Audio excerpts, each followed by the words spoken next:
Hare Radha Madhava Kunja Bihari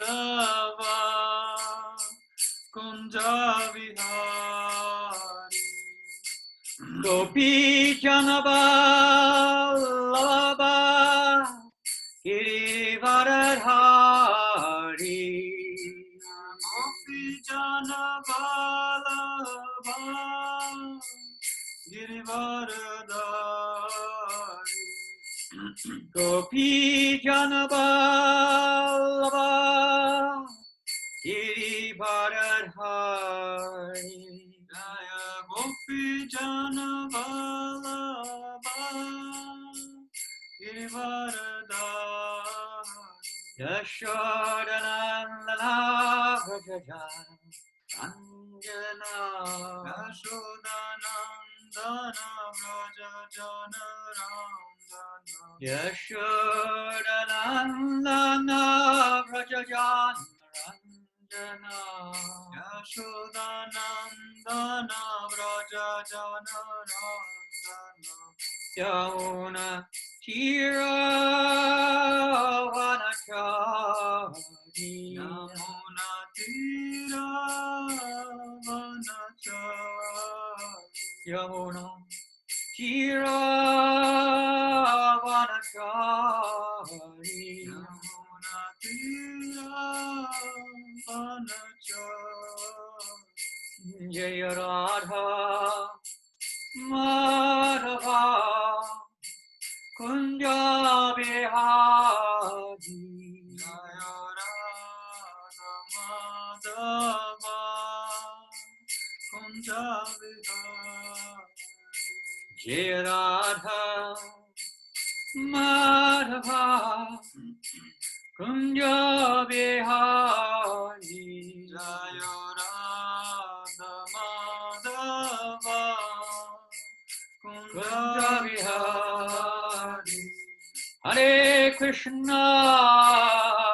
Hare Krishna Krishna Krishna Hare Hare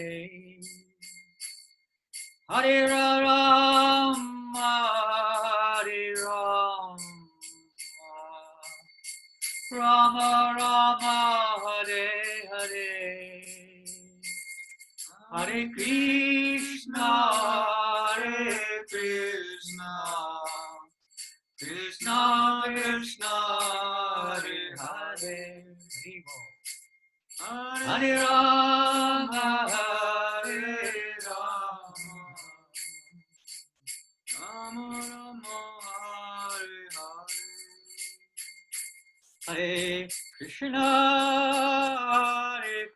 Hare Krishna Hare Krishna Krishna Krishna Hare Hare Hare Rama Hare Rama Rama Rama Hare Hare Hare Krishna Hare Krishna Krishna Krishna Hare Hare Hare Rama Hare Rama Rama Rama Hare Hare Hare Krishna Hare Krishna Krishna Krishna Hare Hare Hare Rama Hare Rama Rama Rama Hare Hare Hare Krishna Krishna Krishna Hare Hare Hare Rama Rama Rama Hare Hare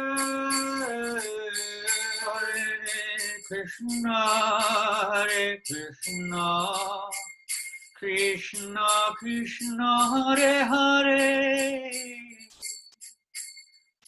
Hare Rama Rama Rama Hare Hare Hare Krishna Krishna Krishna Hare Hare Hare Rama Rama Rama Hare Hare Hare Krishna Krishna Krishna Hare Hare Hare Rama Rama Rama Hare Hare Hare Krishna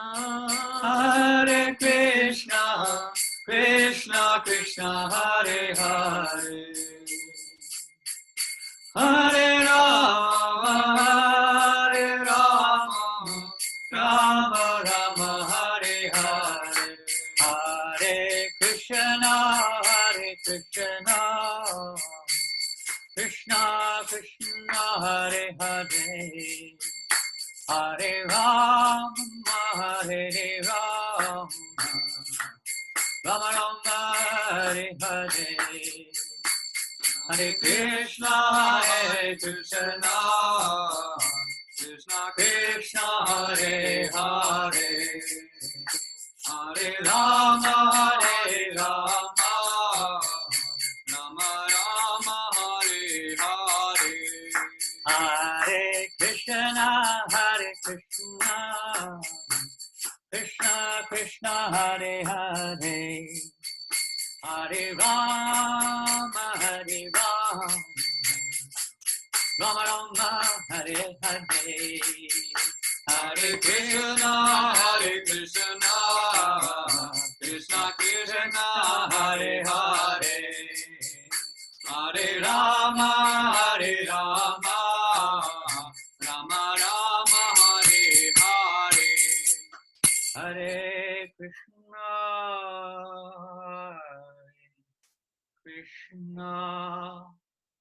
Krishna Krishna Krishna Hare Hare Hare Rama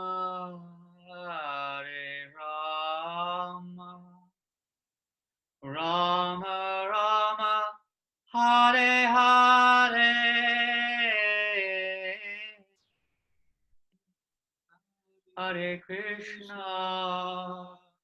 Hare Krishna Krishna Krishna Hare Hare Hare Rama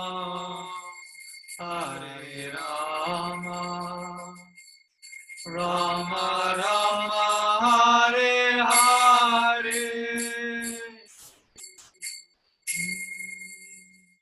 Jai Om Vishnu Pada Paramahamsa Parivajacharya Shtata Satisha AC Bhaktivedanta Swami Prabhupada Ki Srila Prabhupada Ki Ananta Kota Vaishnavinda Ki Namacharya Srila Haryasa Thakur Ki Prem Se Gaho Sri Krishna Chaitanya Prabhu Nityananda Shri Advaita Gadadhar Shri Vasadi Gaur Bhaktivinda Ki Shri Radha Krishna Gopa Gopinath Shamakund Radha Kund Giri Govardhan Ki Shri Vrindavan Dham Ki Shri Mayapur Dham Ki Jagannath Puri Dham Ki Ganga Maya Ki Yamuna Maya Ki Tulsi Deva Ki Bhakti Deva Ki Samaveta Bhaktivinda Ki Lord Chaitanya's Harinama Sankirtan Ki Brihat Mridanga Ki Srila Prabhupada Ki Shri Radha Madhava Ki Shri Radha Govinda Madhava Ki Shri Krishna Balaram Ki Shri Gaur Nitai Ki Gaura Premanande!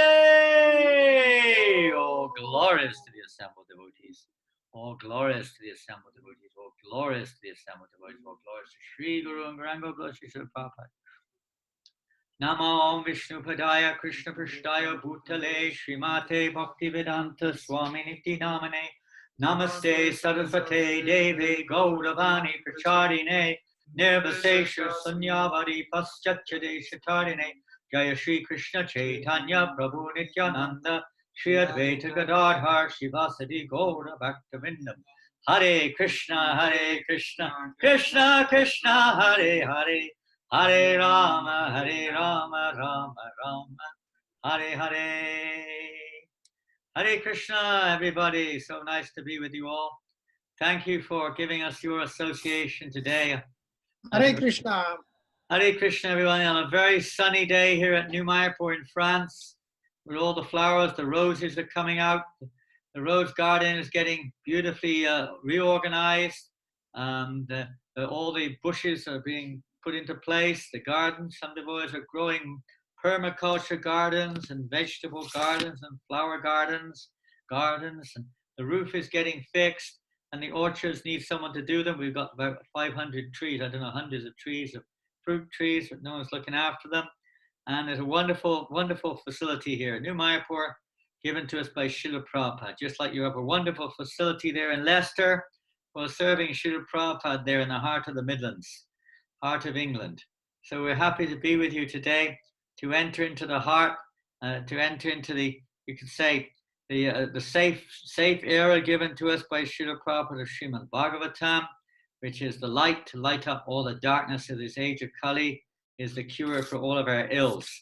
So today we're going to be reading from the 6th canto of Srimad Bhagavatam, the pastimes of Vrtrasura, and how he shared with us his wonderful, wonderful prayers to the Lord. And we can learn a lot from his prayers, I hope, today, and understand the importance, the depth, the meaning of a little more of prayer and how important it is in our lives. Sometimes in our movement, we don't take prayer in a such a serious way. We pray, but we don't necessarily consciously pray, or we're not conscious of what we're chanting.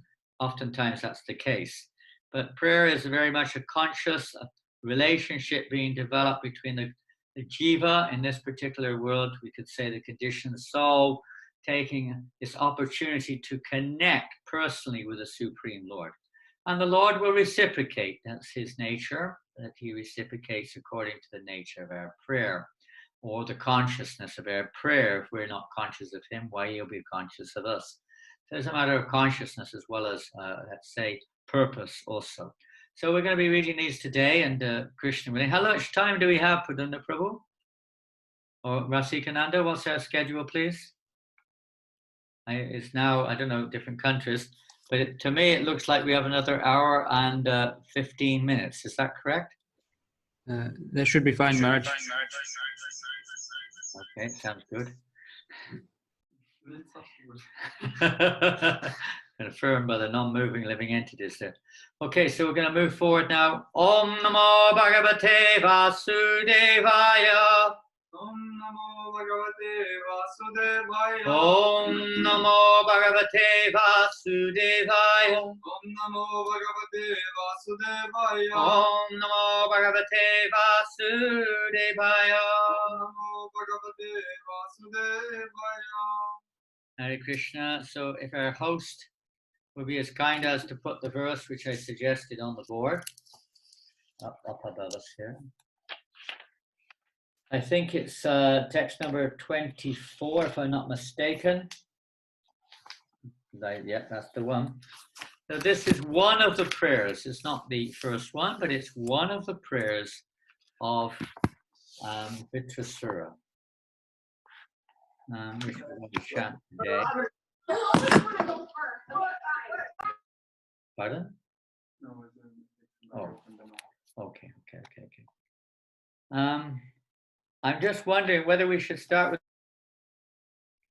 maybe we should come up to this prayer. Oh, anyway, we'll start with it since it's on the screen.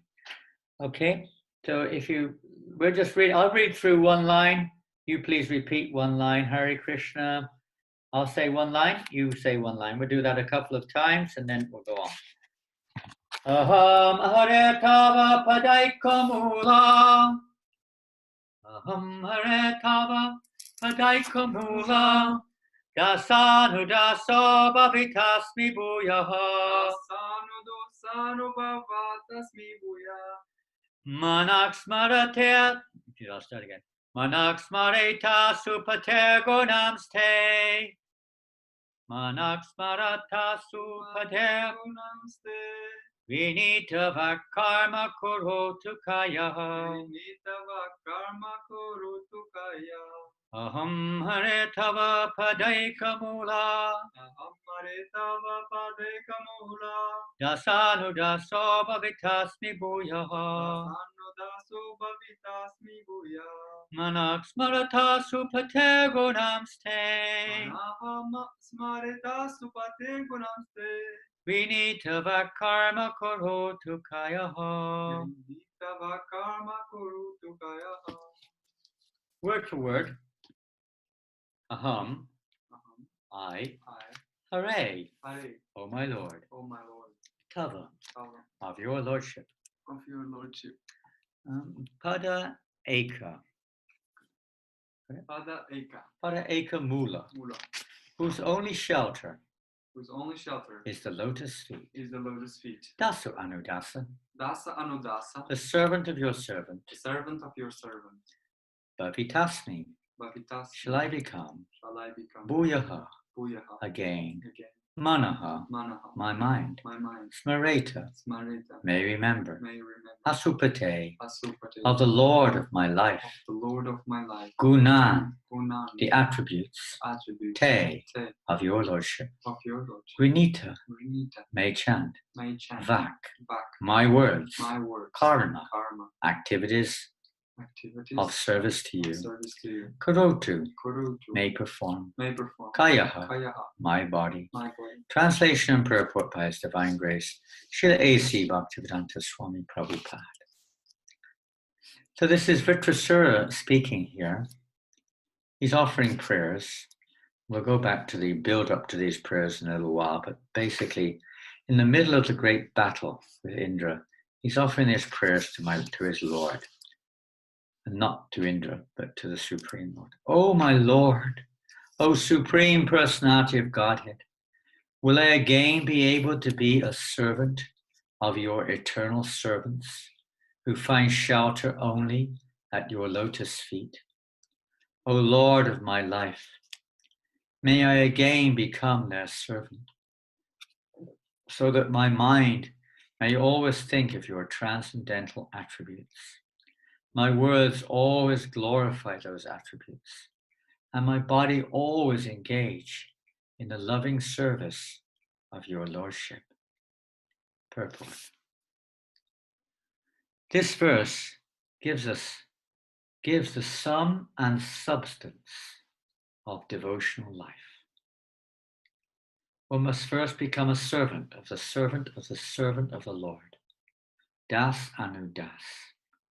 Sri Chaitanya Mahaprabhu advised, and he also showed by his own example, that a living entity should always desire to be a servant of the servant of the servant of Krishna, the maintainer of the gopis.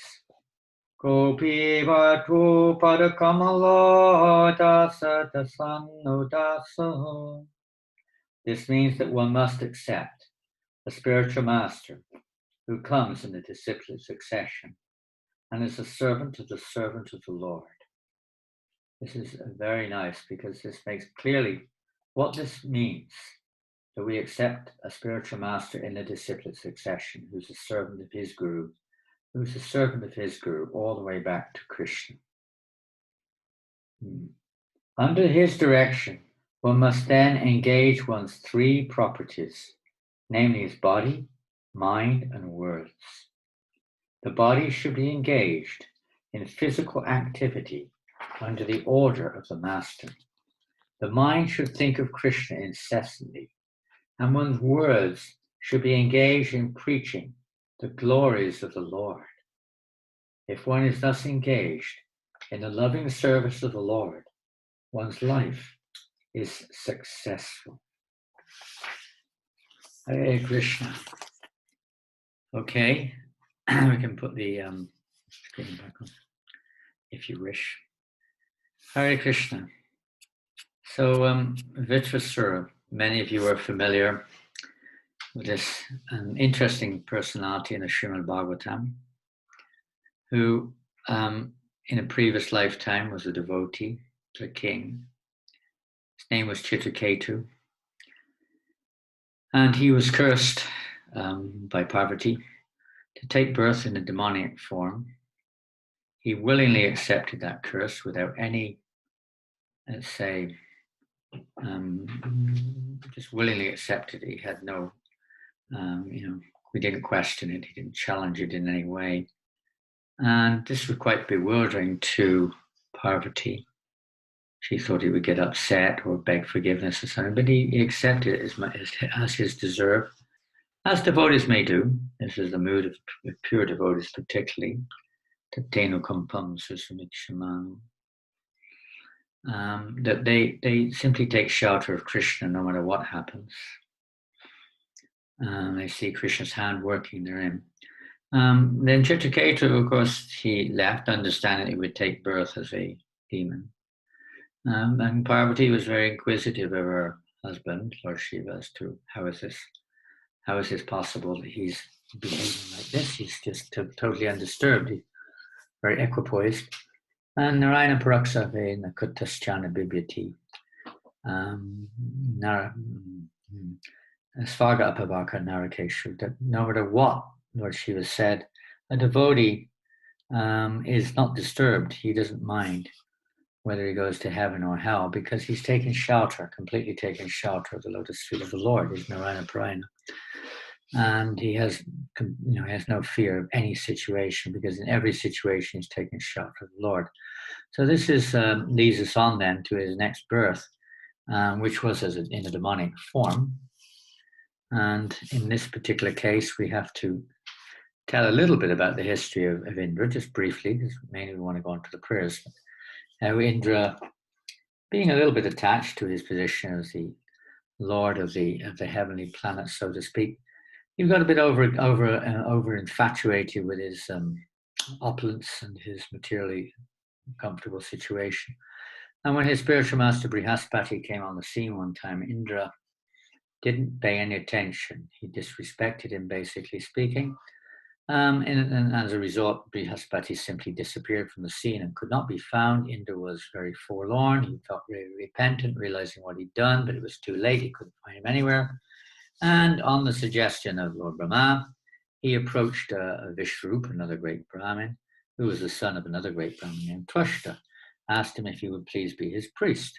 So Vishrup agreed, and sure enough, he was doing very well. They were defeating the demons and so on in battle. Vishrup was a very good priest, and things seemed to be going on quite well. And Vishrup, not only that, but he gave a very special armor to Indra called the Narayan Kavacha shield, which to protect Indra from any attacks, etc., harm. So things were going well until Indra discovered that this Vishrup, although he was certainly helping the demigods, he had affiliation also to the demons. From one side of his family, I think the father's side, he was with the demigods. From the mother's side, the demons were maybe the other way around. But Vishnu was also offering oblations on behalf of the demons. So when Indra discovered this, he couldn't control his anger. People who are too much materially attached or materially motivated get very easily angry when things don't go their way. So he became really angry and sliced off the three heads of Vishrup had three heads. He cut them all off, severed them from the body of Vishrup, and Vishrup left his body, so to speak. And meanwhile, of course, this wasn't a very good thing to do, to kill a guru, to kill a Brahmin like this.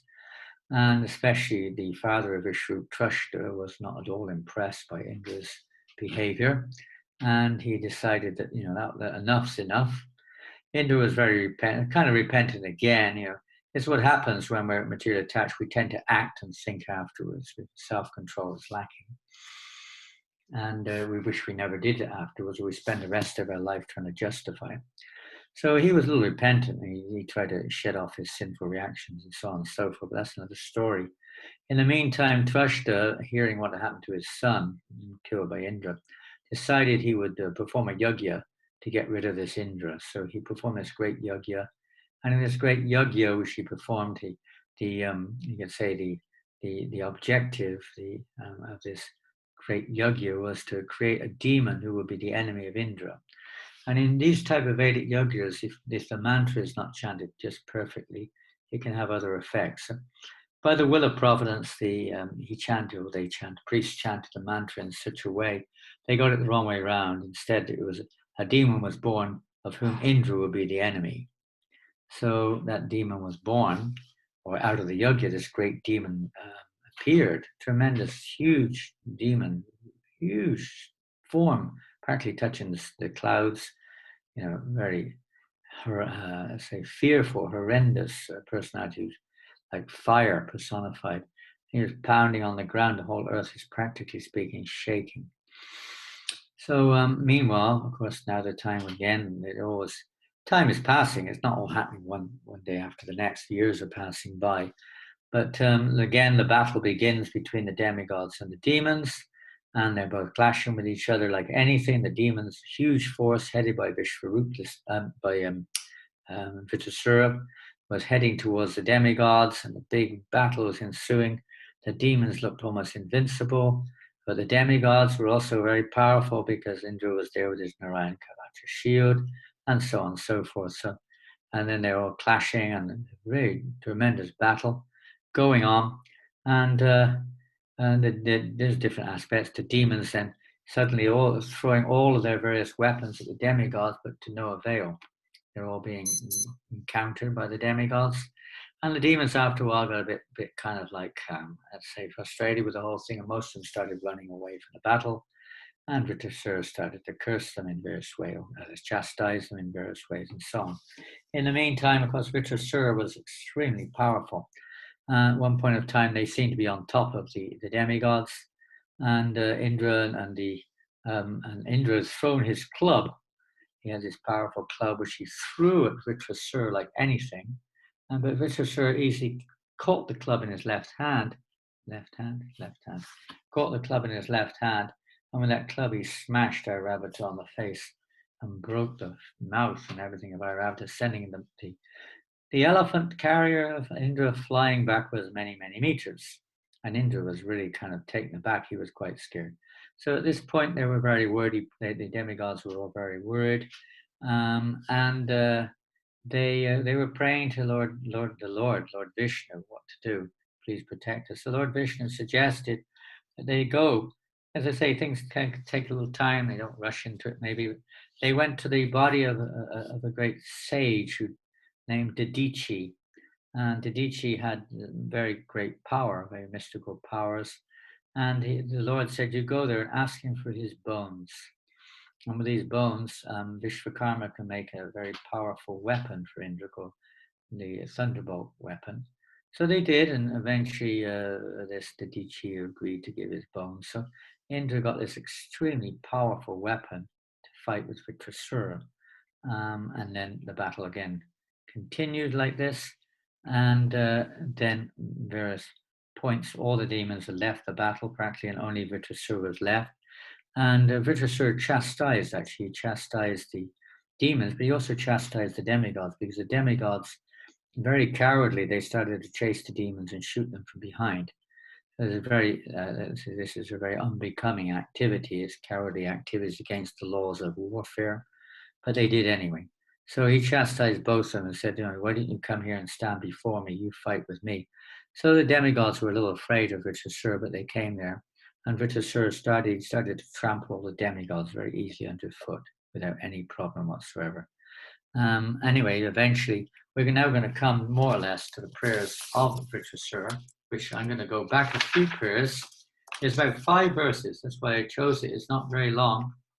So Vrtrasura is telling Indra at this point of time, he's telling him that, come on, Indra, come on, kill me. I'm not quite sure if at this time Vrtrasura's arms were already cut off or not. I don't think so. No, at this point in time, Vrtrasura is still there as far as I can see. And then he's telling Indra, come on, what's wrong with you? You've got this thunderbolt now, which is meant to kill me. Use it. Come on, don't be afraid. Indra was afraid because already his club had failed to have any effect. In fact, cause his own destruction almost. So he's afraid that Vrtrasura would do the same thing with the thunderbolt. So he was very hesitant. He wasn't confident that he was in a position. And Vrtrasura is telling him, go ahead, this is the will of Providence, do it, kill me, come on, kill me, kill me, kill me.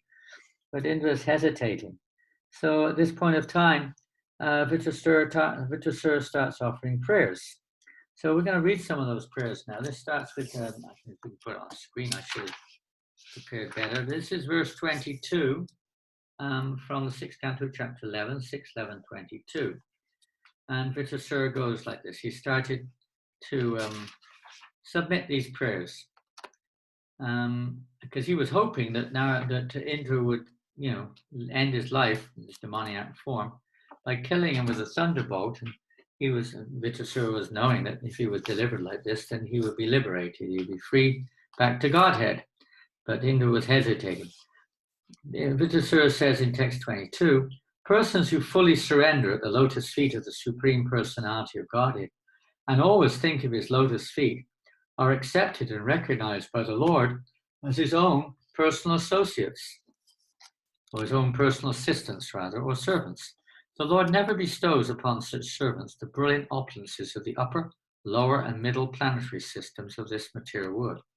When one possesses material opulence in any of these three divisions of the universe, his possessions naturally increase. This is an interesting, very interesting statement here. They increase his possessions, naturally increase when one possesses material opulences in any of the divisions of the universe. His possessions naturally increase his enmity, anxiety, mental agitation, pride, and belligerence. Thus one goes through much endeavor to increase and maintain his possessions, and he suffers great unhappiness when he loses them. And we may have all had a little bit of experience of that, whether we're very opulent or not very opulent. We generally have things which we're very attached to, maybe proud of, etc. In the purport, I'll just read one or two things there. Taking shelter of the lotus feet of the Lord. We've already mentioned a little bit of that. In the purport, Prabhupada says the Lord was actually more favorable to Vrtrasura because after being killed by Indra's thunderbolt, Vrtrasura would go back to Godhead, where the victorious Indra would rot in this material world. Because both of them were devotees, the Lord had awarded them the respective benedictions they wanted. It was quite bewildering. The whole thing was bewildering to Indra. How is this demon behaving like this? He's telling me to kill him. He's offering prayers like this. He couldn't understand it. People tend to judge people on the externals. But sometimes by the Lord's arrangement, demons take the situation of, or other devotees take the situation of demons. And Jaya Vijaya are another example of this. It was a purposeful arrangement. They wanted to fulfill Lord Narayan's desire to fight. So they purposely, I was reading it this morning, they purposely behaved the way they did to invoke or fulfill this desire of Lord Vishnu, so that they would get cursed and they would then be able to oppose him and fight for the pleasure of Lord Vishnu. So they're always thinking of that. Their mood is always favorable for the pleasure of the Lord. So in this case, Chitraketu, he's a little bit of his own, but it was also for the Lord. He wants to attain the eternal position for the pleasure of the Lord. There's a little bit of prema mixed in there with it. But both of them, Indra, there's a big difference between Indra and Vrtrasura. One may think Indra is the demigod, he's the Sura, and Vrtrasura is the Asura. Externally, it appears like that. Bali Maharaj is another way. Internally, he's got devotion. Prahlad Maharaj was also born in a demoniac family, of course, although he was a great devotee. But sometimes this happens like this. And these associates of the Lord take these various positions. Even in Krishna Lila, of all people, it's described how Duryodhana was actually a devotee. Prabhupada describes this in one conversation, that Duryodhana was actually a devotee of Lord Balaram. That's why Balaram always favored him. He's one of his eternal associates, who's taking a demoniac role for the pastimes. So similarly here, Vrtrasura, of course, by the curse of Parvati, but internally, he's playing his role as a demon. He has a role to play. And here he's challenging Indra to try to break his pride. Krishna does this, to break the pride. Genuine prayers also help to break our pride. Like this prayer we just read just now, text 22. It helps us to realize that when things are not going well in our lives, we don't always get what we want. I had a letter today from one devotee somewhere, I don't know where, But he's saying, I've been praying, I've been giving donations, this, that, the other, but materially things have just not gone well. Please pray for me that everything may go materially well.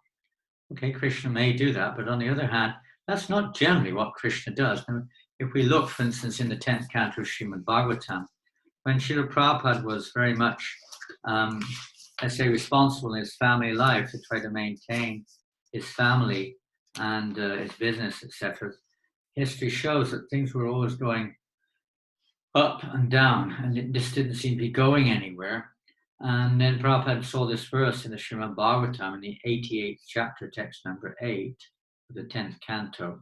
The personality of God, it says, it's a very famous verse Prabhupada quotes, Yasyaham anuvinami harishika danam shanai titodanam chajantyasya svajana dukha dukhitam. The personality of Godhead said, if I especially favor someone, I gradually deprive him of his wealth. Then the relatives and friends of such a poverty-stricken man abandon him. In this way, he suffers one distress after another. So what's the purpose of all that? Is it that Krishna, when he becomes frustrated, Krishna goes on, when he becomes frustrated in his attempts to make money and instead befriends my devotees, I bestow my special mercy upon him. This is a secret. As long as we're still entangled in this material endeavor to try to increase our material opulences and our material position, etc., then this opportunity eludes one.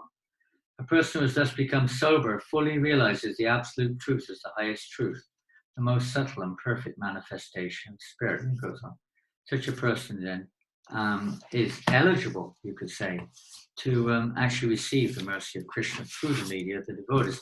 We see the same thing more or less explained in the Chaitanya Charitamrita when Lord Chaitanya is preaching to Sanatana Goswami in the 22nd chapter of the Madhya Lila.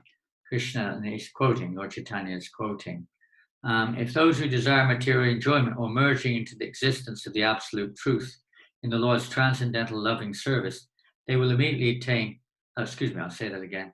If those who desire material enjoyment or merging into the existence of the absolute truth engage in the Lord's transcendental loving service, they will immediately attain shelter at Krishna's lotus feet. Although they did not ask for it, Krishna is therefore very merciful. That's Krishna's will. Somehow or another, if a person is engaged in devotional service, they may not know it. They may not even be wanting to, but devotees trick them into it. Somehow or another, they engage. And gradually, they may have this opportunity to advance in Krishna consciousness, even though they didn't ask for it, because Krishna is very merciful. Krishna says, if one engages in my transcendental loving service, but at the same time wants the opulence of material enjoyment, he's very, very foolish. Indeed, he is just like a person who gives up ambrosia to drink poison. He's very foolish. As a devotional service to Krishna is the highest, most valuable gem of all. And much more than just praying to God for material opulence or relief from material distress or whatever it may be. People in general don't know that. Therefore, you could say secondary religious principles there emphasize more the material aspect or the mixed aspect of devotional service or worship of God, prayer, and so on, are mostly geared towards material objective or material purposes. Since I am very intelligent, why should I give this fool material prosperity? Instead, I shall induce him to take the nectar of the shelter of my lotus feet and make him forget illusory material enjoyment. This is, again, the Lord's mercy. He wants to free us from this foolish endeavor to try to improve our situation in the material world. We have to live in this material world, but not that we should spend our lives and think God is an order supplier for that purpose. The nature of the two kinds of devotees, the Nishkama and Sakama. The Sakama Bhaktas, they generally speaking have this in mind. They're always thinking of how to improve my position, how to get my way, how to get some facility, how to get free of karma, how to gain liberation, how to get this, how to get that. So many different things, always about me and mine. The Sakama Bhaktas, Indra is a Sakama Bhakta. And then you have the Nishkama Bhaktas, those who are detached from that, have no interest in asking the Lord for anything in return, materially speaking. They just want the real fruit of worshipping, or the real fruit of prayer is to come to this platform of unalloyed pure, unalloyed devotional service. And Yavilasita Shunyam Jnana Kamadya Navartam. And that's their desire. They may have prayers in between, beside prayers of Haridas Thakur, who prays, my Lord, my dear Lord, O Mahaprabhu, please may when I chant your holy names, when I chant your holy names, may not be affected by any of the 10 offenses, and may I be able to chant in pure, Shuddha Nam. You may pray like this so that our devotional service becomes pleasing to the Lord, helps us to become eligible to move forward in spiritual life, knowing that the Lord knows our heart and He will give us what we need. Materialistic people have a tendency to be a bit more specific and judgmental. If the Lord doesn't give me what I want, then I'm not getting, He's not serving me, He's not doing His job, so to speak. A devotee never thinks like that. A devotee's success of a devotee is that they're taking shelter of Krishna. It's not that Krishna is giving us something in return. Because taking shelter of Krishna means we're advancing in devotional service. We're becoming dependent on Him and always under His protection. And so the Lord very kindly wants all of us to come to that position of taking shelter of Him and not just staying in this kind of mixed form of devotional service, but devotional service is devoid of any desire for material returns, or liberation, or mystic powers, elevation to higher planets. It actually is the greatest gift we can get, can receive, is the opportunity to advance towards the platform of pure, unalloyed, loving devotional service to Krishna. So Vrtrasura is showing us this path in his prayers, more or less, you could say like that. And Krishna goes on, or rather not Krishna, Krishnadas Kaviraj here. Whenever Krishna is requested to fulfill one's desire, he undoubtedly does so, but he does not award anything which, after being enjoyed, will cause someone to petition him again and again to fulfill further desires. Sometimes the Lord fulfills a desire of a devotee, but if the devotee becomes more attached to the fulfillment of the desire than they are to Krishna, Krishna will not, will frustrate us if we're lucky, and it won't work the next time, or something will go wrong, and we'll give up that endeavor. That's the idea. When one has other desires but engages in the Lord's service, Krishna forcibly gives one shelter at his lotus feet, where one will forget all other desires. The association of devotees puts us through various experiences so we kind of give up that idea and take full shelter of Krishna. And Krishna's arranging this. He may not be seen to us, we may not know it, but his hand is working for every devotee. Anyone who comes in touch with devotees, in touch with Krishna consciousness, Krishna's hand is working in such a way to arrange situations to give us a chance to get free of the causes of our entanglement, the causes of our suffering.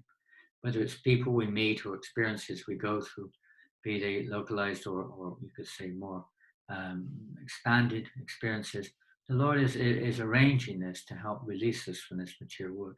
When someone engages in Lord Krishna's devotional service for the satisfaction of the senses, but instead acquires a taste to serve Krishna, he gives up his material desires and willingly offers himself as an eternal servant of Krishna. These are just some verses spoken by Lord Chaitanya from Chaitanya Charitamrita. It's just like people take prasadam, and we have so many examples of that. I'm sure everyone's experienced that. I remember one time in London, we had this market called Portobello Road, and maybe Janaki and some of the older devotees have been down Portobello Road on Sankirtan, I don't know. But we used to go every Sunday morning down the market there.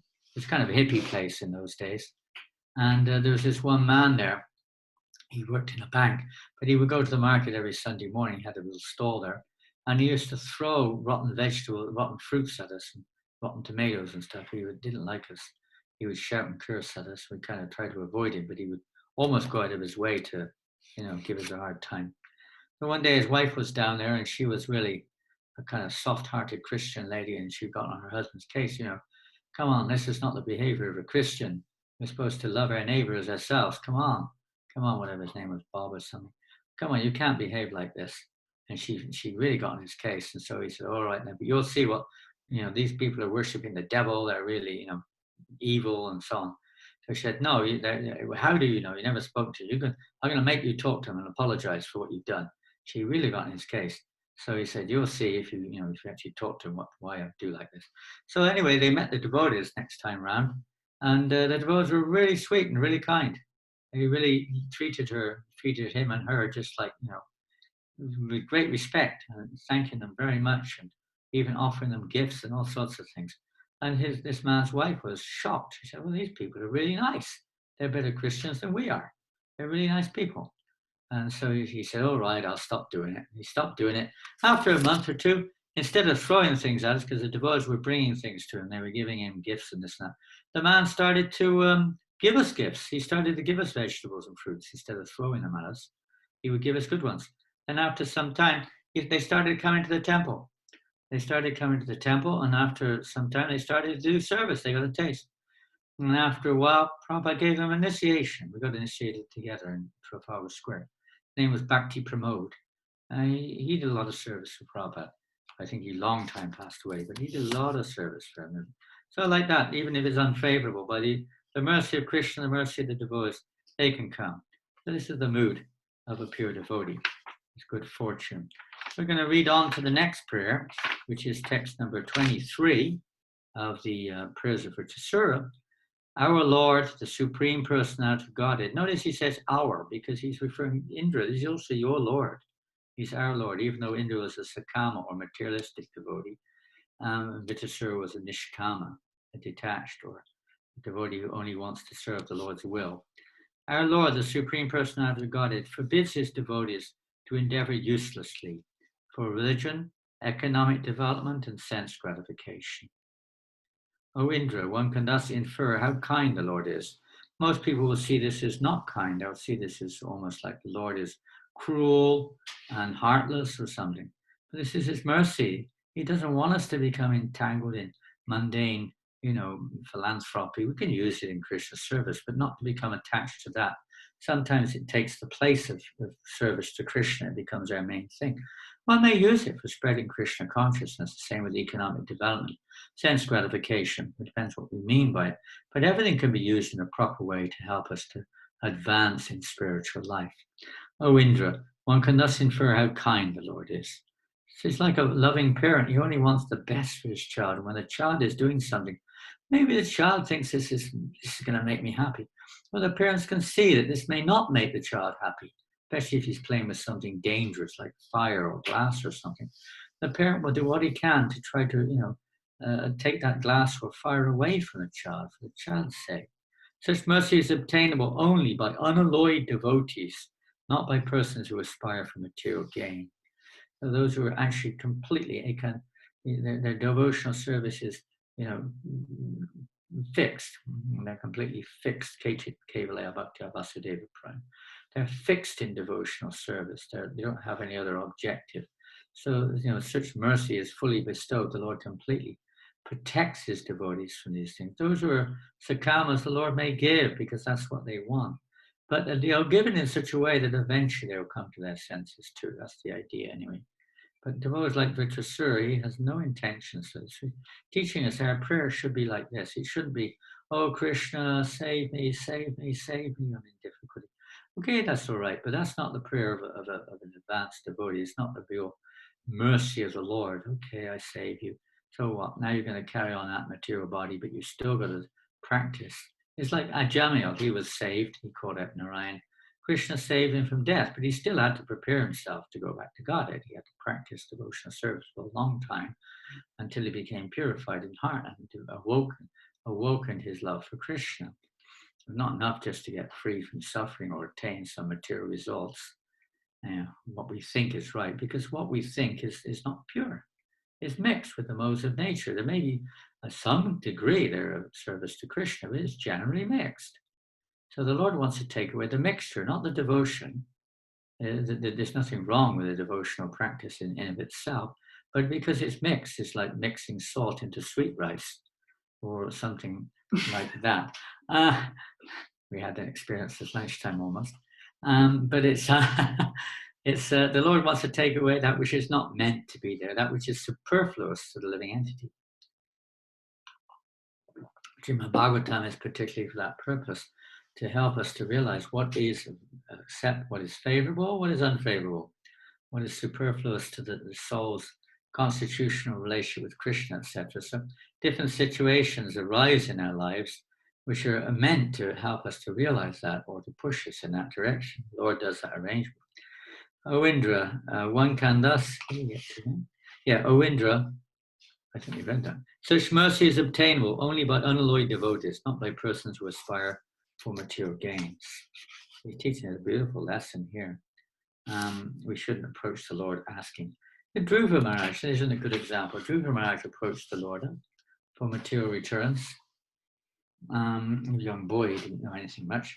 As such, he approached the Lord wanting a great kingdom, greater than his grandfather, even greater than Lord Brahma. And by the grace of Narada Muni, he was able to get the darshan of the Lord. Narada Muni gave him his sadhana. He was doing it for obtaining a material gain. But because he associated with the pure devotees of the Lord, followed that pure devotees' guidelines, he was gradually becoming purified, and eventually the Lord appeared before him and touched him with his conch, or whatever, touched him on his head, and Dhruva Maharaj suddenly became completely enlightened and had no more material desire whatsoever. When the Lord asked him, he knew what he wanted, so he's going to award him a material planet, which was a place which was greater than any other planet. The Lord would be there to protect him and all sorts of things. And then later on, we get a powerful position in the material world. So many things. But Dhruva Maharaj had no interest. He said, I approached you looking for broken pieces of glass, and now I have attained the greatest good fortune, devotional service to you. I have no other desire other than to serve you, to serve your devotees. Prahlad Maharaj was also tempted, you could say, by Lord Nrsingadev, after Lord Nrsingadev had killed Lord Hiranyakashipu. Prahlad Maharaj asked for a benediction. What did he ask for? Well, he could have asked for anything. The Lord was willing to give it. But he said, I'm not serving you as a business arrangement. I'm serving you simply because that's my position, to be the servant of your servant, the servant of Narada Muni. That's my only desire, is to serve your servant. He had nothing else in mind. He didn't want anything else. Of course, he asked the benediction for his father to kindly have mercy on him. But he had no personal ambition as such. He just wanted the opportunity to continually serve the will of the Supreme Lord, as the verse we're coming on to next emphasizes. The special mercy of the unalloyed devotee is that the Lord saves him from hard labor. You have to work hard in this material world to achieve economic success, either in this life or previous life, even sense gratification. It's not that it comes by karma, but you have to work for it in the first place. And religion means rules and regulations, and behavior, and so people have to work hard to achieve their material goals. So Krishna wants to save, the Lord wants to save his unalloyed devotees. Mercies for the unalloyed devotees, that the Lord saves him from hard labor to achieve the results of these various things. Because Prabhupada says, if one really wants these things, the Lord awards them. If we really want it, it's like a child, that's why we're in the material world. Krishna didn't want us to come here, but we really wanted to turn away from him. So he gives us that opportunity, and here we are. Same thing now, if we want to go back to Godhead, of course, that opportunity is there. And if we want to stay in this world, that opportunity is there. The Lord's always trying to help us to change our intentions. And so the devotees are even more merciful in trying to change our intentions. So if one gets the great opportunity to associate with the Lord's pure devotees, the unalloyed devotees, then by serving those unalloyed devotees, one becomes very dear to the Lord. And then the Lord takes away all these material obstacles on our path, these illusory ideas of what we want to get out of devotional service, etc. So Vrtrasura in this verse is showing us the heart of an unalloyed devotee, one who's freed from any other motive other than service to the Supreme Lord, taking shelter of the Lord's lotus feet. Then we come on to today's verse, which we've already read, text number 24.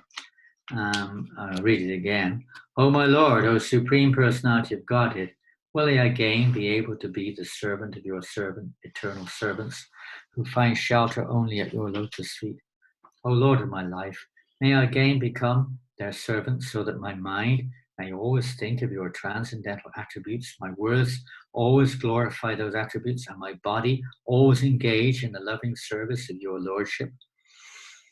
The beautiful prayer of Vrtrasura.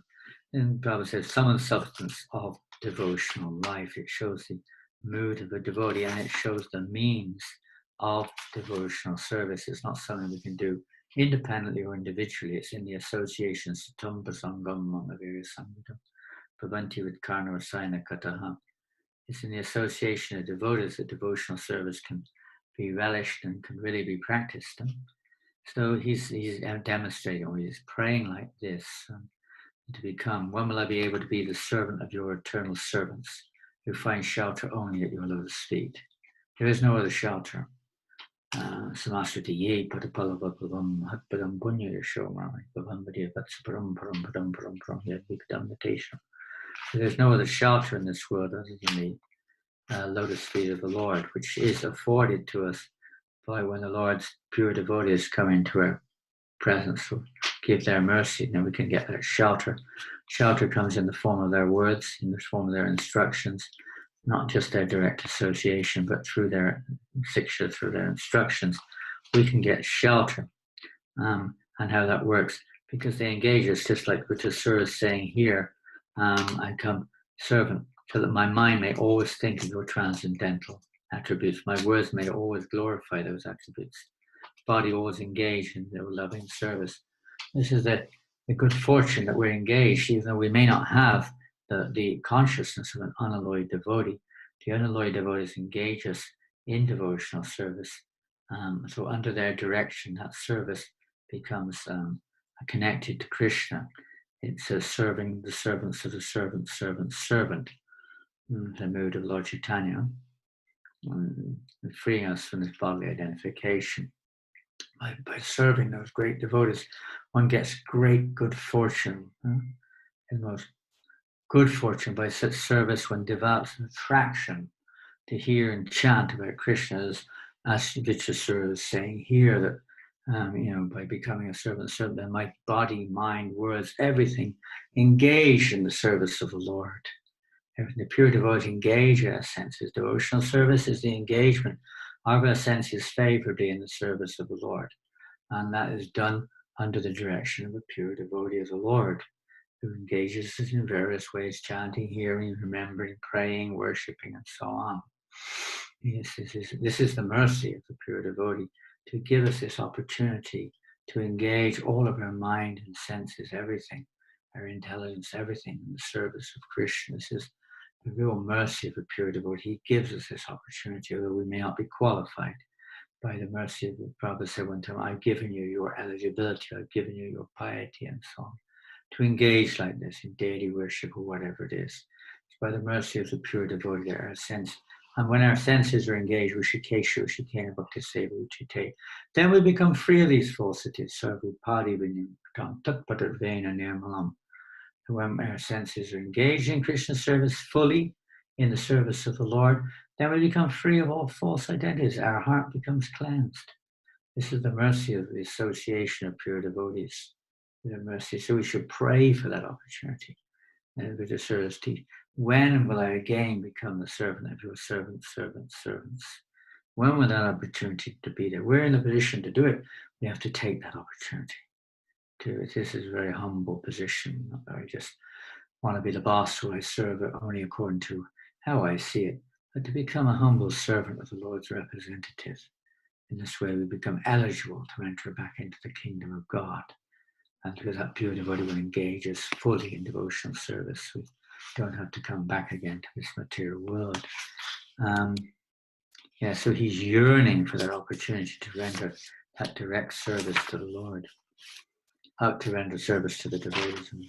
Oh, my Lord, he says in the next prayer, source of all opportunities, I do not desire to enjoy in Dhruvaloka, the heavenly planets or the planet where Lord Brahma resides, nor do I want to be the supreme ruler of all the earthly planets or the lower planetary systems.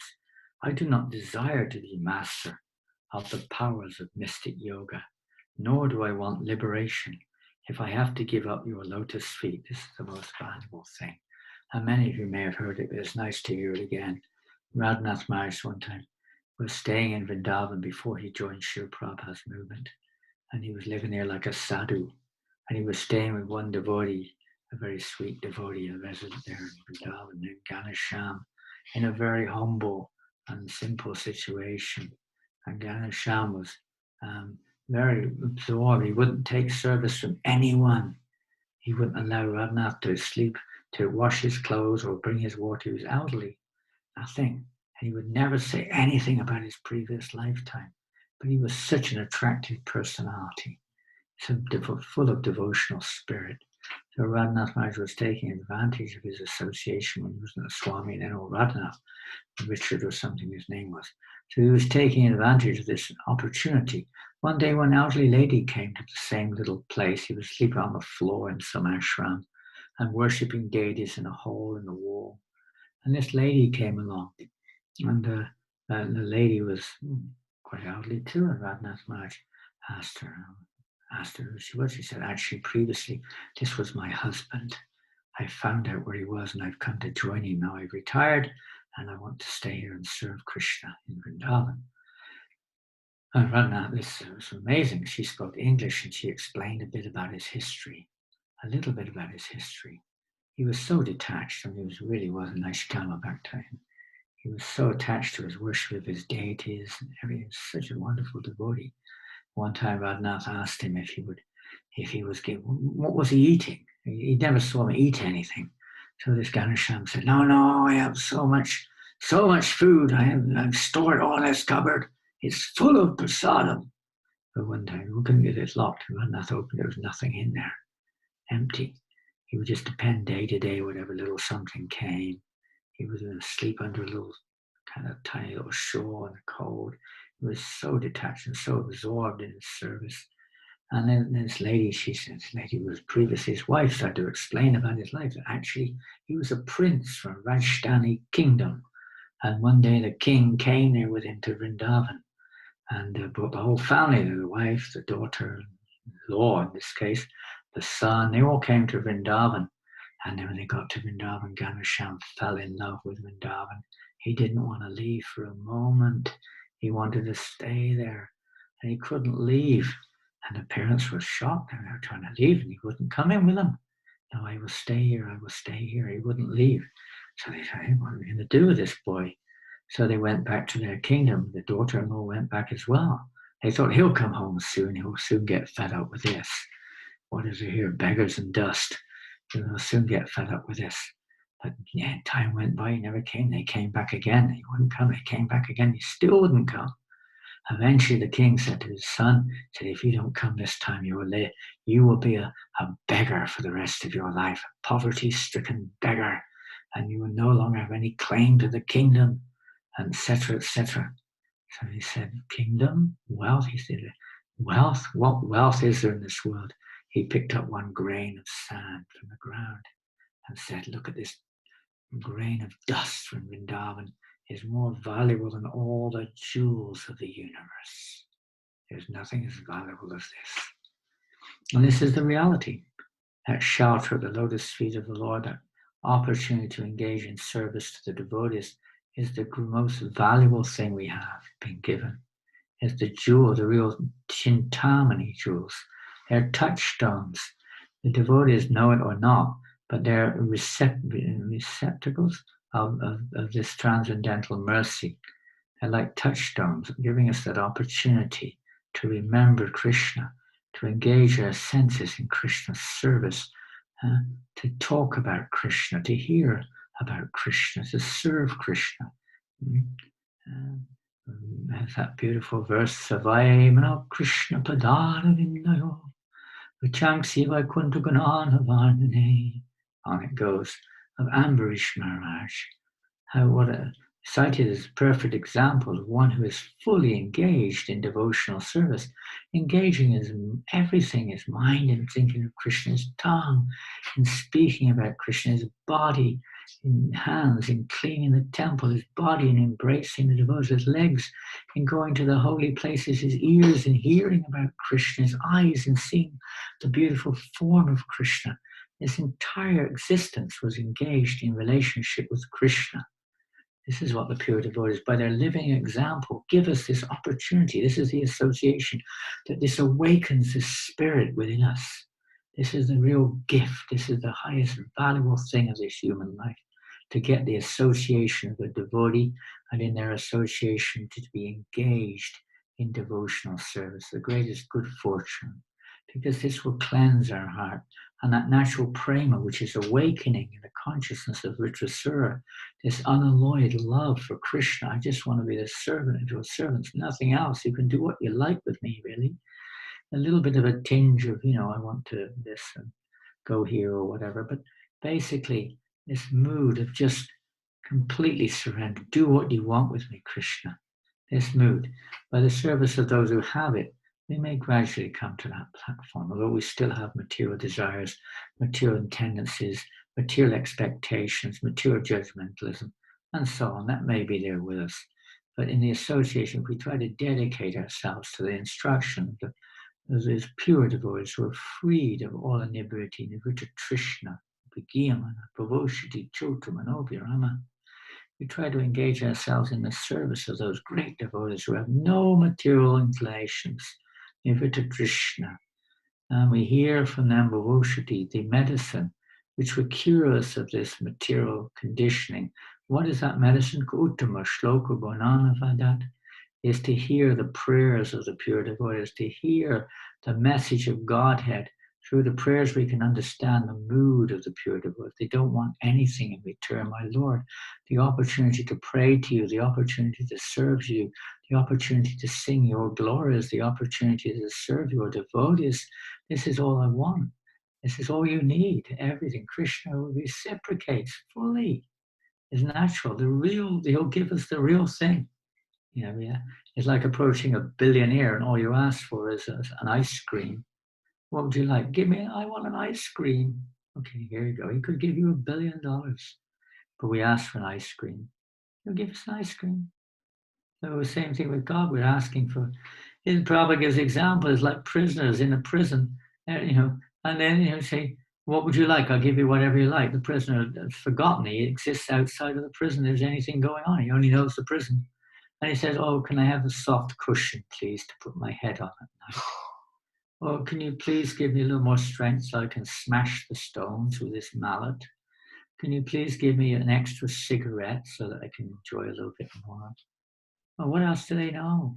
They don't even know about release from the prison where they've always lived there.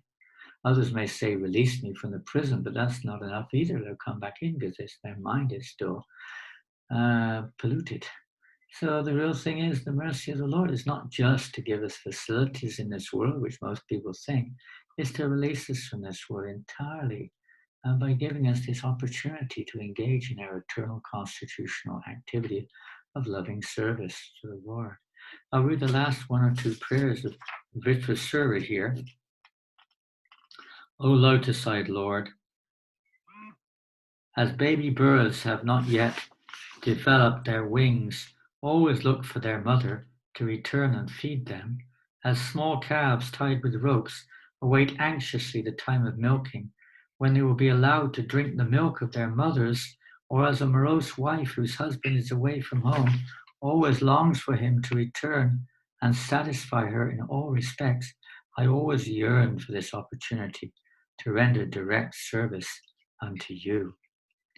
And of course, he's going up the ladder a little bit here with these examples, in a sense, one could say, because in most of these cases, there's a self-centered aspect about it. There's a dependence, but it's still a selfish one, like that of the materialistic people are generally speaking selfishly inclined, understandably so. They're approaching the right method to cure themselves, but they're still materially attached and materially entangled.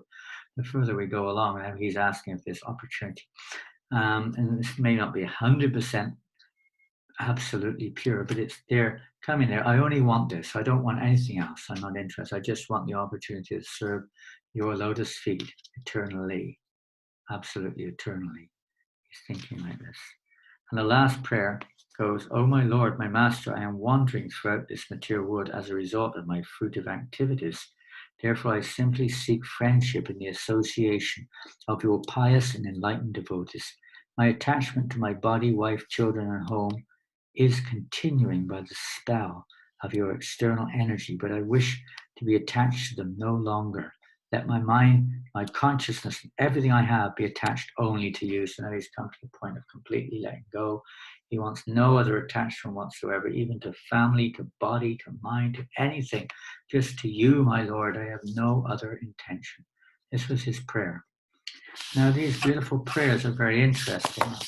I'm going to put this. We see sometimes even in songs of Bhaktivinoda Thakur, the same mood is coming through. These songs are like prayers also. But I'd like to read a little bit from the commentary on these verses from Vishwanath Chakravarti Thakur. And this is a commentary on the verse we read today, text number 24.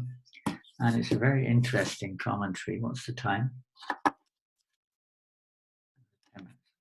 A very interesting commentary on text 24, where Vrtrasura wants this opportunity to, again, become the eternal servant to your servant, servant, servant. We hear this statement quite often. King Kulashekar had the same prayer, his beautiful prayers to become a servant of a servant, servant, servant, servant, servant, servant. And Lord Chaitanya said the same thing. So it's definitely the mood of pure devotional service. So in the commentary, I'll just read one little entry, very interesting, because Vrtrasura has been encouraging Indra, kill me, please, because Vrtrasura knows he's showing this in his prayers, even Indra's hearing it, that this is the real purpose, the real point. We should have no other desire other than, my Lord, I just want to serve you and your devotees eternally with no other goal whatsoever. And not only on no conditions, unconditionally, this is the mood of a devotee, unconditional service like this. So he's in this mood, Vrtrasura, although he appears as a demon, internally he's in this mood, and he's convinced, he's completely confident that, because he's taken complete shelter of the Lord, he has nothing to fear, nothing to worry about. Kill me, I have no interest in this world. I just want to go back to the eternal state of consciousness, serving your devotees, serving you, my Lord. He's showing this to Indra and to all of us also. And he stood there on the battlefield. And previous to this, however, he was trying to invoke Indra to kill him, because he knew if Indra would kill him, he's freed. He's out of this body. That's it, finished, back to Godhead. So he's trying to get him to do that. But Indra's hesitating. So what am I going to do? This Indra's not going to do it. What am I going to do? I'm really stuck in this body or what? Or have I got to kill him or what? It's not fate that I should kill him. You're supposed to kill me. But he's hesitating. So then he prays like this. And this is one of the interesting facets of these prayers. Vishwanath Chakravarti points something out we may or may not have understood or even know about. But Vishwanath Chakravarti says that Vrtrasura is thinking like this. This is his thoughts. Oh, what will I say to this rascal Indra, who sees everything materially? It's hopeless. I'm trying to get him to, kill me, and he's not doing it. What will I do now? How will I get him to kill me? Therefore, I will make a request at the lotus feet of my Lord. So there's a little bit of a tinge there. He's approaching the Lord. Please, my Lord, inspire him to kill me. Quite an interesting prayer. But this was behind the prayers of Vrtrasura, this rascal Indra. What am I going to do with this guy? He's such a coward. He's so a weakling, so materially attached. How am I going to incite him to kill me? Come on, Indra, come on. He was a little afraid. It's like someone, come on, you want to fight? Come on then. Trying to incite us. So he was a little bit like that with Indra, but for good reasons. But Indra was scared. He was a little bit kind of doubtful about his prowess, about his capacity. So it took a little bit of inciting on the part of Vrtrasura, a bit of mercy from the Lord. And then, of course, Vrtrasura went for him. And Indra started then to get into action. So it's interesting. In the next, in the 26th verse, which was the verse we mentioned about little birds and hankering for their mothers and babies and so on and so forth, as you mentioned, and calves with their cows. In the prayer, I'll just read a few things. Interesting, food for thought. Vrtrasura says, though I long for you, attaining you depends on you. And that's an important point. We sometimes think I can do it my way, or depends on my following this and that. Well, it does, and it doesn't. It doesn't depend on us following. Prabhupada writes in one purport, he says, the awakening of our dormant loving affection for Krishna does not at all depend upon the mechanical processes of hearing and chanting, but depends wholly and solely on the mercy of the Lord. So it really depends on Krishna's mercy. Ultimately, everything depends on Krishna's mercy. So we get the same thing here. It does. Though I long for you, attaining you depends on you. I can do nothing in this regard. Nothing. I can just try and hope and pray. Hope against hope, we sometimes hear. But it's ultimately is up to you. I can't do it on my own. It's not possible. We try to follow what we understand is the right thing to do. We try to develop devotional our character. We follow our rules and regulations and so on and so forth. But ultimately, it depends on Krishna's mercy entirely, wholly and solely. So, but he's showing us from our point of view also the platform where one can become a recipient of this complete mercy of the Lord, and actually having no other desire other than to please the Lord. It may be in the beginning it's just to serve the Lord. It may be mixed or unmixed, but it's becoming a purified desire of just only to serve the Lord and nobody else. And we have only taken shelter of the Lord. And when we come to that platform, he also says that I have no desire except your sweetness. He just wants, in this world, we're always looking for the sweet. We're always looking for something, some rasa, some taste in this world, some pleasure in our relationships, pleasures in this, pleasures in that. Is a reflection of the spiritual realm. It's understandable. But ultimately, we should just look for that sweet taste in relationship with Krishna. That sweet taste, which means with the devotees also, because it cannot be experienced without the association of devotees. That's how it's experienced, in the association of more advanced devotees, or in the association of devotees where we're following a more advanced devotee. And then he goes on many things, but I'll just read a few of them. Just as the wife, using all her senses, desires to make a husband happy, and also desires to make all of her senses happy by her husband's beauty, sweet voice, qualities, actions, and joking, so I also will serve you, and you satisfy me. So there's a tendency there, a little tendency. I want to be in this service to you. I also want to experience some pleasure there, so to speak. There's a little bit of that there, but it's service to Krishna. And it goes on.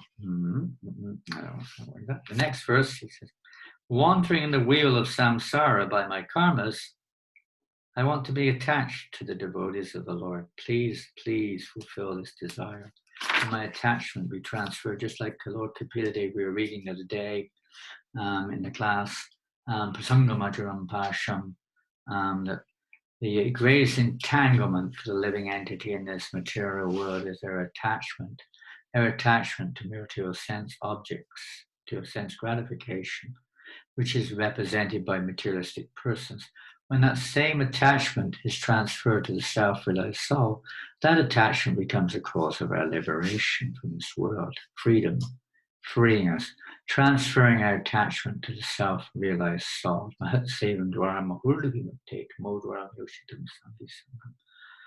This service to the pure devotees of the Lord releases. This is the gateway to freedom. There's the association with Tamodwaram Yoshitam Sangi Sangam, the association with the Yoshitam Sangi Sangam, the association with those who are too attached to this material world, too attached to the opposite sex, or attachment to the opposite sex is the gateway leading to hell.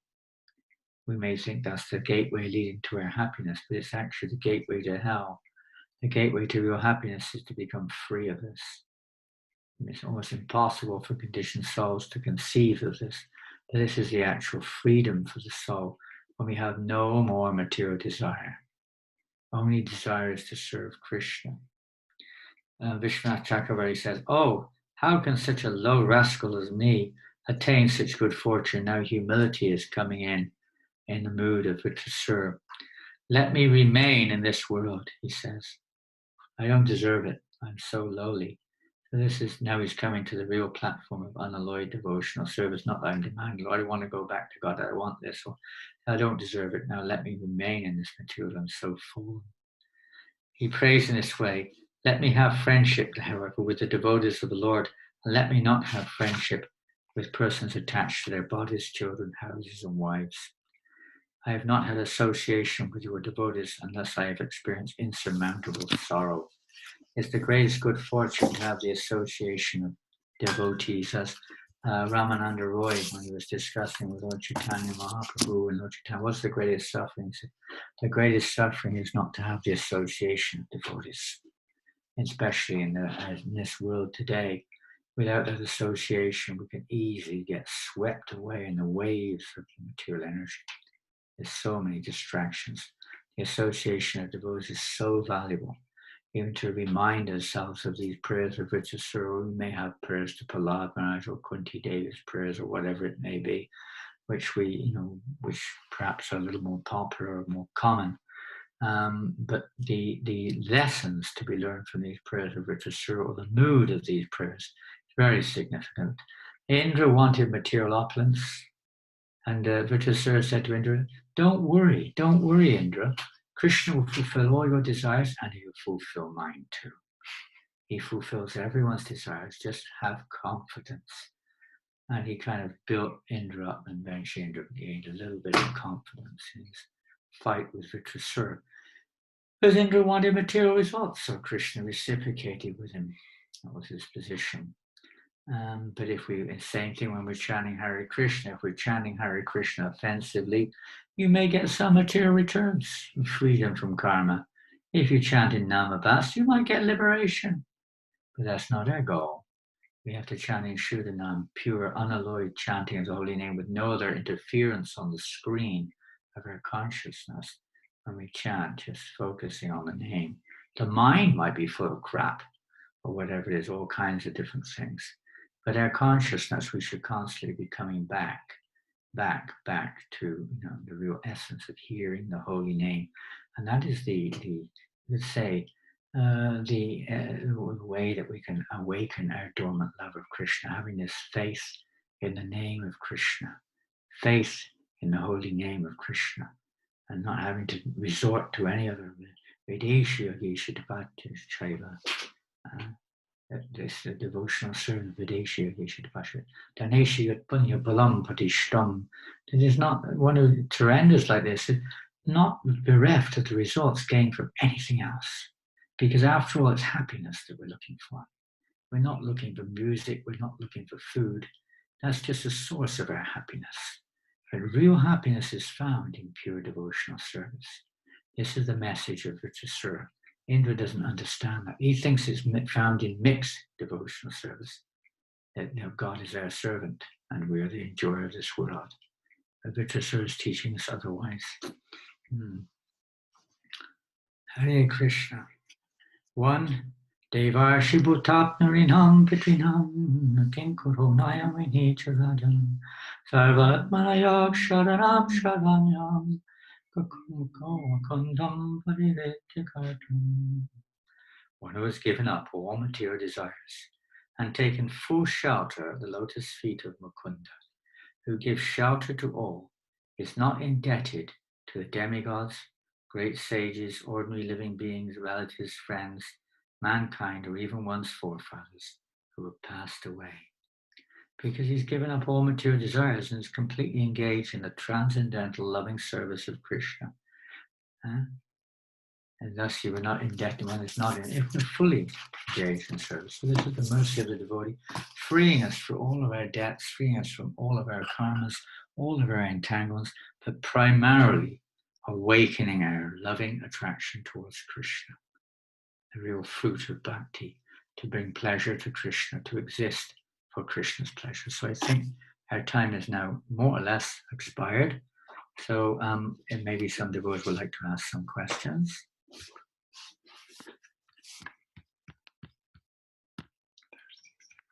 I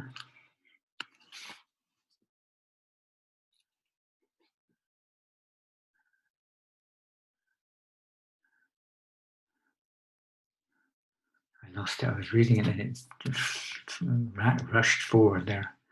Where did we get to? I'm reading. Okay. When we pray, our demoniac tendencies make us embarrassed to approach Krishna with a pray. How to deal with this reluctant emotion?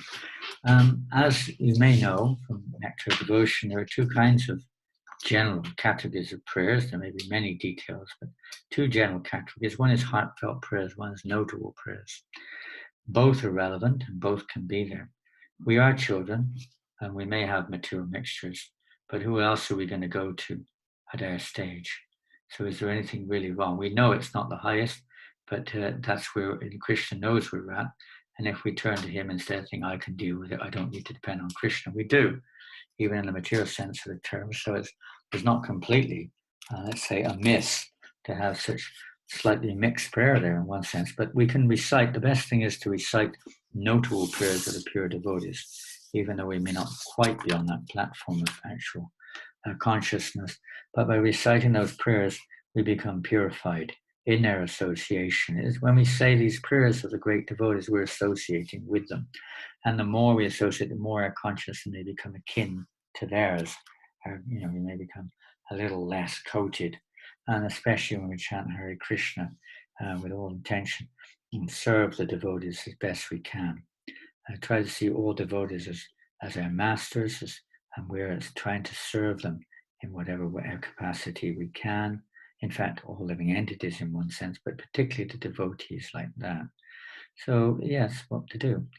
Krishna knows that our heart's still a little bit colored with material contamination or whatever. But who else are we going to approach? We have no other choice. No one else can help us. We can pray some nice prayers like, okay, we've got our weaknesses, my Lord. You know my weaknesses. You know what is best for me. Please help me to embrace the mercy which you're giving me, so that I can actually progress to a stage which is more pleasing to you. And you don't have to be so specific for your weakness. Please, my Lord, help me, give me to have the strength to overcome this weakness. And so whatever it may be, a little indirect, you could say, but it's not without sincerity entirely. It is hard to pray. Queen Kunti says with sincere feeling that Krishna fulfills the desire of any devotee who prays with sincere feeling. So we all know that our prayers are not always so sincere. Mine aren't. Maybe yours are. They're not always so sincere. It takes time for genuine sincerity to awaken in the heart when there is no selfish motivation involved. It takes time with serving the devotees. In the beginning, mostly, we say other religions, they pray a lot, but that's generally for material reasons.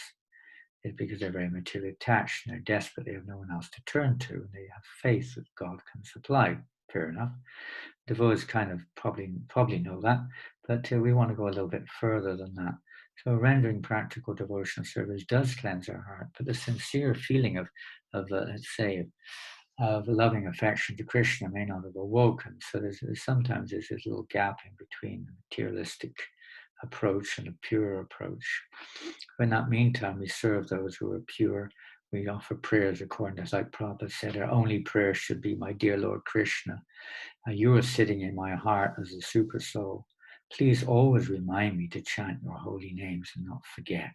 You may send me to heaven or hell, but please always remind me to chant your holy names. So that's a prayer which Prabhupada said we can pick up no matter who we are, to remember to chant the holy names of Krishna, even if it's not with complete sincere feeling. The more we chant, the more our hearts can become purified by Krishna's grace. What's next? Thank you. There was one above, was there not? No. Vrtrasura story shows that anyone can take up back to yoga. Some may say there is some merit stigma for being a non-believer before really appreciating the value of Krishna consciousness. Well, okay, I don't know if you agree. Vrtrasura's story shows how anyone is eligible to take up bhakti yoga. Thank you, good point. Even if we're born in demoniac bodies or situations. Some may say there's some merit in stating that one must experience being a non-believer before really appreciating the value of Krishna consciousness. Would you please elaborate? Yeah, well, I think also that's what the material world was all about. Goodness knows how long we've been in this material world trying to live separately from Krishna. So I think that's what it is. When you have sufficiently experienced this material world and you've come to the point where you've had enough, just like Queen what's her name? Devahuti. in the past times with Devahuti and Kapila Dev, how she's completely sick of this material world, the so-called pleasures of this world. She's sick of it. She's had enough. She's experienced it enough. Enough is enough. Now, and when you feel really to the degree that we feel like that, and sometimes we need reminders, sometimes we think it's all right, then Krishna gives us a good boot, a good kick. The idea of the material energy is primarily for that reason, to help us to come to our senses, to realize. So we're all experiencing that position of a non-believer, and now we're having the position to, using your terminology anyway, to become a believer, although it's not the right word, to become a servant of the devotees. We're getting that chance now, and it's not by chance that we're getting the chance in one sense. It's by the mercy of the devotees, but it's also we have to be willing to take that mercy. And if we're too much attached to the material world, we generally don't take it very much. At least we make it a beginner's sample. But if we really want to dive in there, then we have to really think, no more interest in this material world. It's enough. I've had enough. It's just, it's just not on. So definitely, that one has to have the experience in most cases, almost every case, to lesser or greater degrees, but it has to be a complete, let's say, realization that there's nothing in this material world of any real value when it comes to the spiritual plane. The only thing of value is the holy name, the Lord, the devotees like that. So we've all been, that's where we come to, so we're getting that experience, and now we're trying to get a higher experience. Next one, thank you. What is the chant with no interference on the screen of the consciousness? Mind can be full of garbage. What's the difference between mind and consciousness? Well, mind is what we're identifying with, and the means of identifying, soul's means of identifying, connecting with the mind is the consciousness. It's coming from the soul.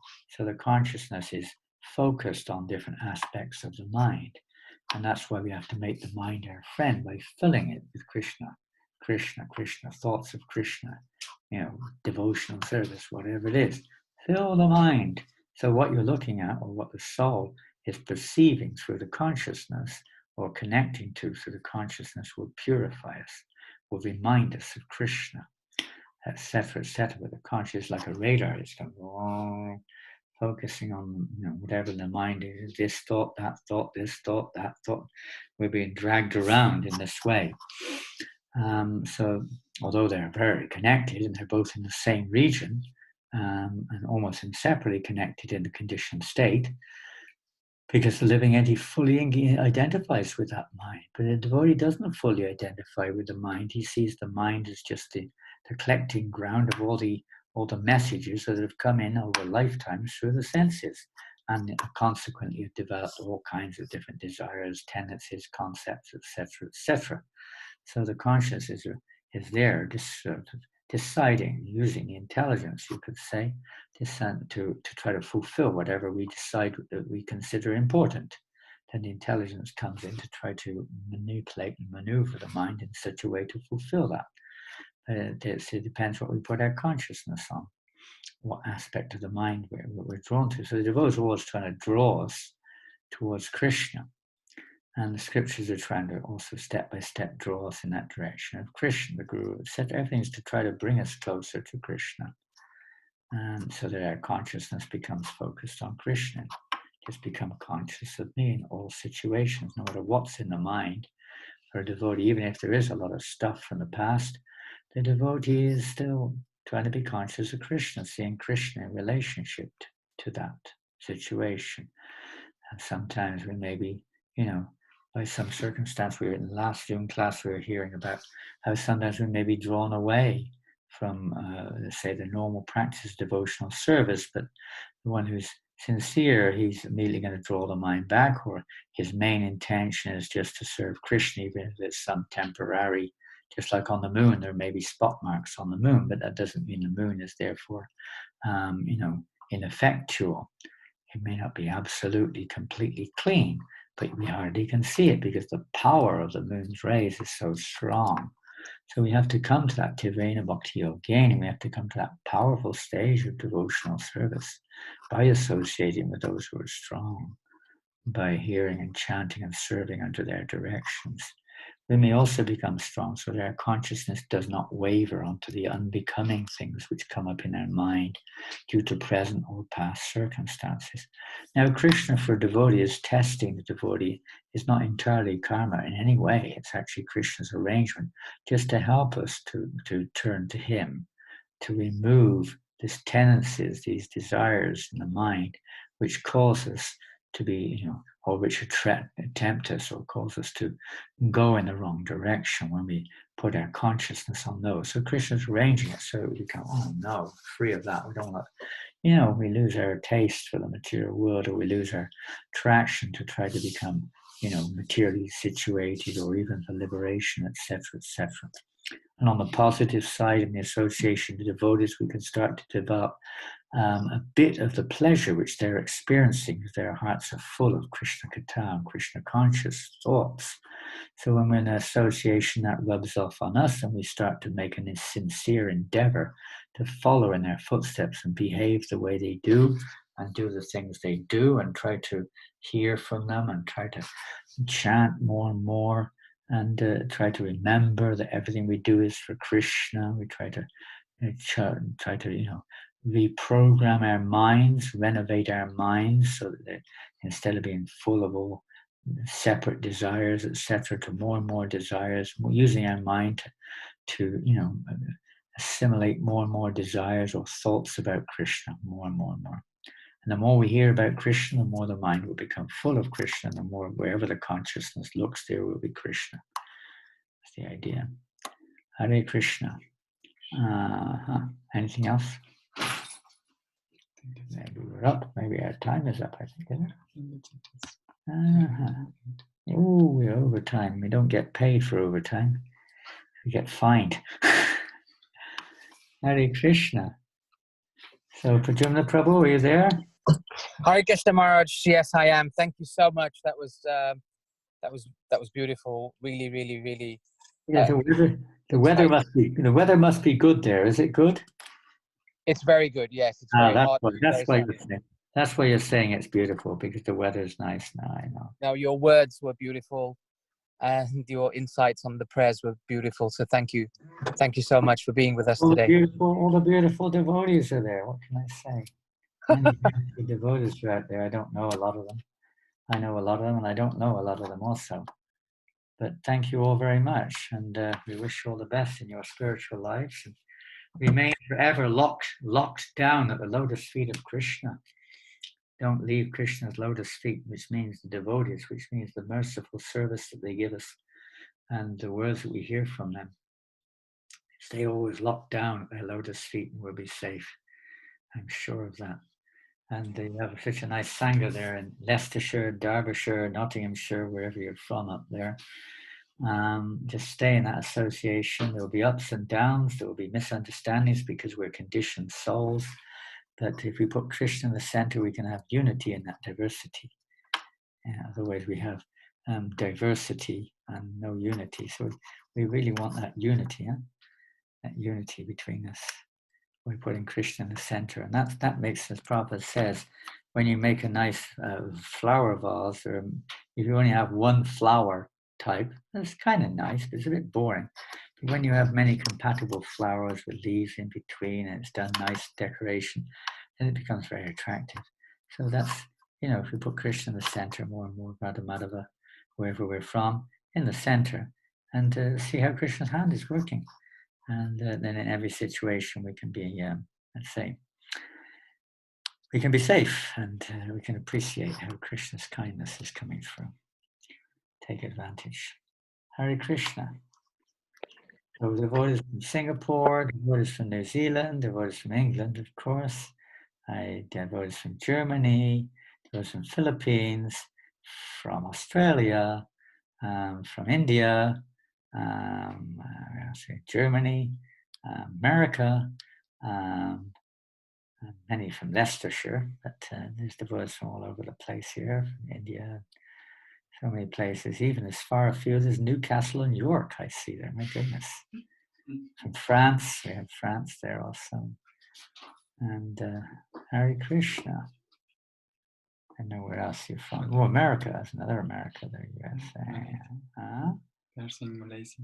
Malaysia ki jai. Hare Krishna, Vrtrasura. Hare Krishna. Hari Bol.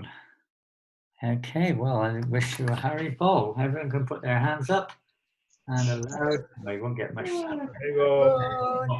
Hari Bol. Bol. Srila Prabhupada. Prabhupada ki jai. Hari Nama Sankirtanam ki jai. Hare Krishna, Krishna, Hare Hare, Hare Rama, Hare Rama, Hare Hare. Srila Prabhupada ki jai. Thank you. Anand Maharaj ki jai. Hare Krishna.